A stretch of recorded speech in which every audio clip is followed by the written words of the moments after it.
Sebagai sosok yang memiliki keahlian tempur di atas rata-rata, ia sangat mahir dalam menggunakan tombak dan pedang. Kemampuan bela diri dan kekuatan fisik seseorang biasanya sudah terlihat dalam latihan, kompetisi antar suku, atau tugas-tugas menjaga keamanan kabilah, meskipun tidak selalu dalam skala perang besar.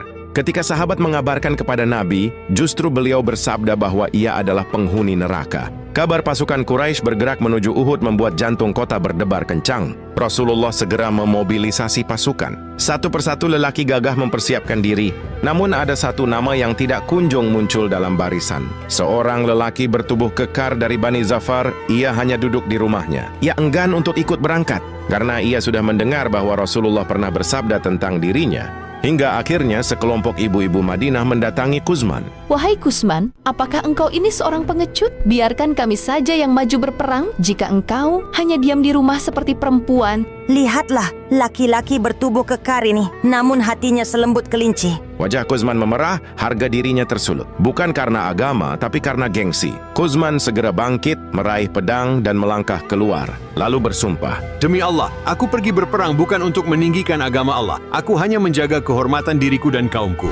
Perang Uhud meletus. Pasukan kaum muslimin pun terdesak. Namun Kuzman terus maju bak amukan badai. Bagaikan seekor singa lapar yang terus menerkam mangsa. 9 musuh pun tumbang di tangannya.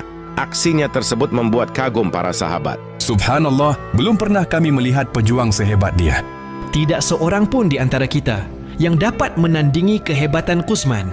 Orang ini bila terbunuh, pasti menjadi penghuni surga. Di tengah kekaguman para sahabat tersebut, Rasulullah memandang mereka dengan muram. Jangan kalian katakan begitu. Sesungguhnya dia adalah penghuni neraka.